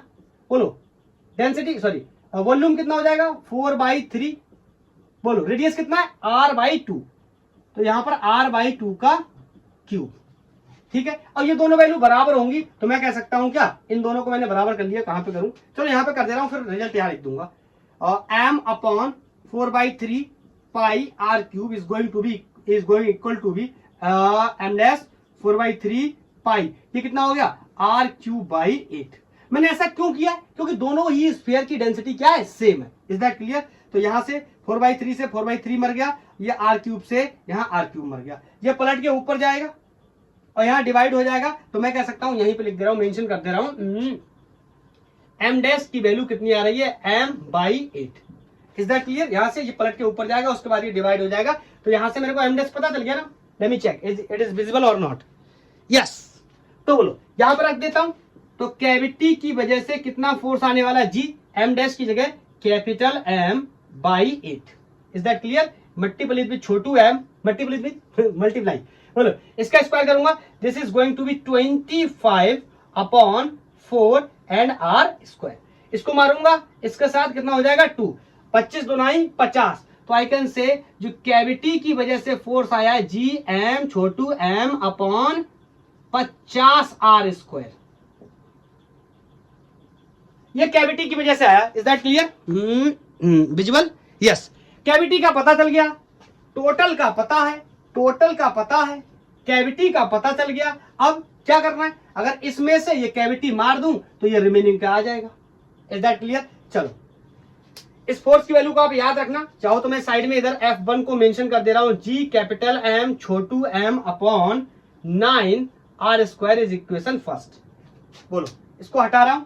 अब पूरे के फोर्स में से कैविटी के फोर्स को मार देता हूं, बचे हुए का फोर्स आ जाएगा। मान लो बचे हुए का फोर्स मैंने मान लिया F2। Is that clear? पूरे का फोर्स कितना था? F1, और जो कैविटी है इसका फोर्स मैं इसमें से माइनस करने जा रहा हूं। तो बताओ इस पूरे का फोर्स कितना है? वो लिखा है G कैपिटल M छोटू m upon 9r² minus cavity का फोर्स कितना है? G कैपिटल M छोटू m upon 50r²। Is that clear? अब यहां पर जल्दी से मैं इस वैल्यू को आपको कैलकुलेट करके बता देता हूं। यहां से G कैपिटल M छोटू m अपॉन r² को जब मैं कॉमन ले लूंगा, यहां 9 बचेगा, यहां 50 बचेगा। इनका लासा ले लेता हूं 50 इंटू 9 का, तो बोलो ऊपर 50 माइनस 9 या 9 माइनस 50, तो यहाँ कितना बचा? 41। यहाँ कितना बचा? ये वैल्यू। तो यहां से ये वैल्यू निकल के आ गई। F2 is equal to G capital M छोटू m अपॉन r²। इसको सॉल्व किया, 50 में से 9 गए, 41 अपॉन 50 इंटू 9। ऐसे लिख लेता हूं, बाद में इसको सॉल्व कर लूंगा। विजिबल है? Yes. This is 41 over 50 into 9। Value किसकी मिल गई? F2 की। F1 की वैल्यू पहले से पता है, दोनों का क्या लेना है? Simply ratio. यहां पर लेता हूं, तो F1 रेस टू F2। पहले F1 की वैल्यू रख लेता हूं, कितना? G कैपिटल M छोटू m अपॉन 9r²। ये वाली वैल्यू पलट के उल्टी हो जाएगी, तो ये वाला फंक्शन ऊपर चला जाएगा। r² इंटू 50 इंटू 9 अपॉन, ये वैल्यू पलट के नीचे आ जाएगी, G capital M small m into 41। ये मैथमेटिक्स के जो नंबर थे मैंने यहाँ पे लिख लिए 41, 50 इंटू 9। ओके, उल्टा हो जाएगा, पलट के ऊपर जाएगा। यहाँ r² से r² मर जाएगा, यहाँ G से G मर जाएगा, ये 9 से और ये 9 मर जाएगा। और यहाँ पर मैं देख सकता हूँ F1 रेस टू F2, ऊपर कितना बचा? 50, और नीचे कितना बचा? 41, 41, and this is going to be correct answer. इसलिए मैंने आपको बताया था कि 50 ratio 41 is going to be correct answer. ठीक है, तो किस तरीके से हमने इस क्वेश्चन को सॉल्व किया, कैसे हमने न्यूटन्स लॉ ऑफ ग्रेविटेशन की बारीकी को समझा और IIT लेवल के क्वेश्चंस को किया। Is that clear? तो आज के लिए इतना ही। थैंक यू, धन्यवाद। नेक्स्ट लेक्चर में मिलेंगे। दोबारा से मैं याद दिला देता हूं क्या चीज हमें करनी है। जो कॉन्टिन्यूअस बॉडीज है उन पे हम कैसे फोर्स कैलकुलेट करेंगे, जिसका मैंने आपको एक छोटा सा एग्जांपल एक्सप्लेनेशन में समझाया था। नेक्स्ट लेक्चर में क्वेश्चन के माध्यम से टारगेट करेंगे। ओके, तो बाय बाय।